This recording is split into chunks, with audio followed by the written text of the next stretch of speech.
Have you ever pulled a dollar bill out of your wallet and wondered why it's green? After all, countries around the world print colorful banknotes filled with bright blues, reds, oranges, and purples. Yet U.S. paper money has kept its familiar green appearance for well over a century. Was it simply a design choice, or is there a practical reason behind it? As it turns out, the color of the U.S. dollar wasn't chosen by accident. It reflects a fascinating mix of technology, economics, security, and tradition. So where did the famous nickname Greenback come from? And why has the color survived for so long? Let's find out right here on History of Simple Things.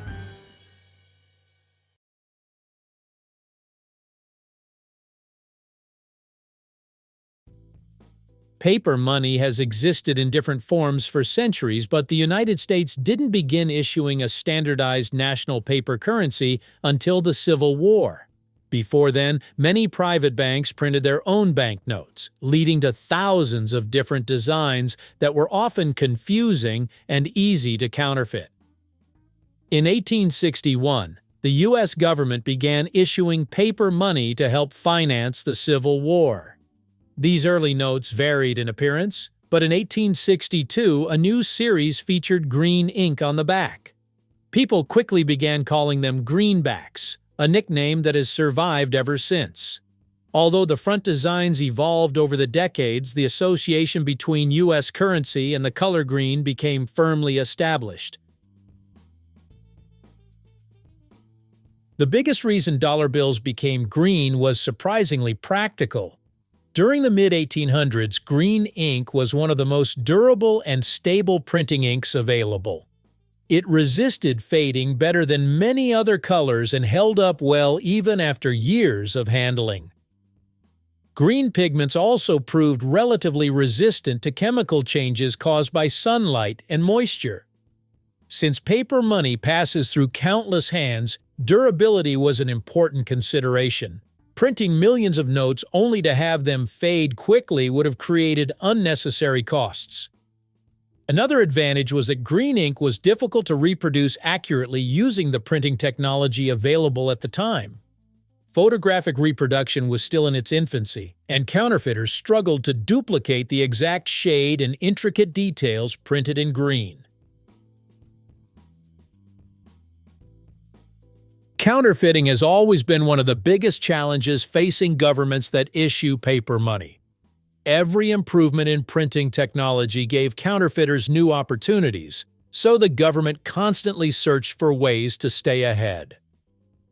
Green ink helped because it contained complex pigments that weren't easy to match.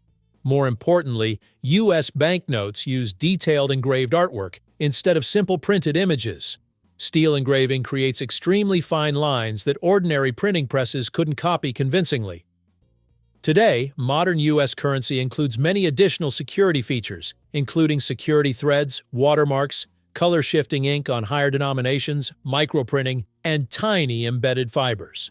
These features work together with specialized paper made from approximately 75% cotton and 25% linen, making authentic bills much harder to duplicate than ordinary paper. By the early 1900s, printing technology had advanced enough that the government could have switched to almost any color. So why keep green? One reason was cost. Printing billions of banknotes requires enormous amounts of ink, specialized equipment, and carefully calibrated production processes. Changing the primary color would have required redesigning equipment and updating production methods with little practical benefit. Another reason was public recognition. Americans had already associated green paper money with trust, stability, and value for generations.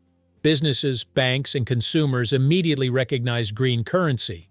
Keeping the familiar appearance reduced confusion while reinforcing confidence in the nation's money. Tradition became just as valuable as practicality. If you've looked closely at newer U.S. banknotes, you've probably noticed they're no longer entirely green. Beginning in the early 2000s, redesigned $10, $20, $50, and $100 bills introduced subtle background colors like peach, blue, and yellow. These weren't added for decoration. They make notes harder to counterfeit using modern digital scanners and printers while remaining instantly recognizable. Interestingly, the $1 bill has remained almost unchanged. Because it's replaced so frequently due to heavy circulation, the government has chosen not to redesign it with the more expensive security features found on higher denominations. The familiar green design continues to do its job remarkably well. Here's something most people never notice. Every modern US dollar bill is exactly the same size, whether it's a $1 bill or a $100 bill. That wasn't always the case. Before 1929, American banknotes were significantly larger, about 30% bigger than the bills we carry today. In 1929, the US government standardized the size of all paper currency. The change wasn't related to the color green at all, but to efficiency and cost. Smaller bills required less paper, reducing production expenses, and they were easier to print, transport, store, and fit into wallets and cash registers. Standardizing the dimensions also simplified the design of counting machines, bank equipment, and later vending machines and ATMs. More than 95 years later, those dimensions remain unchanged, proving that sometimes the simplest design decisions can have the longest-lasting impact.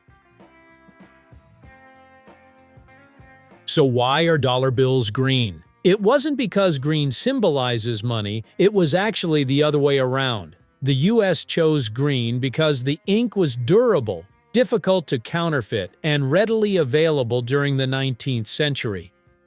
Over time, that practical decision evolved into one of the most recognizable designs in the world. Today, even as digital payments become increasingly common, the green US dollar remains an enduring symbol of commerce, history, and national identity. Sometimes the most familiar things around us aren't the result of fashion at all. They're the product of smart engineering and practical choices made more than 160 years ago. And the next time someone calls cash greenbacks, you'll know they're using a nickname that dates all the way back to the Civil War, a small piece of history that's still living in every dollar bill we spend. Thank you for watching. If you have suggestions for our next video, feel free to share them in the comments below. We'll be sure to give you an acknowledgement for your contribution. Thank you for joining us on this journey through the history of simple things. Don't forget to like, subscribe, and stay tuned for more stories woven through the smallest details.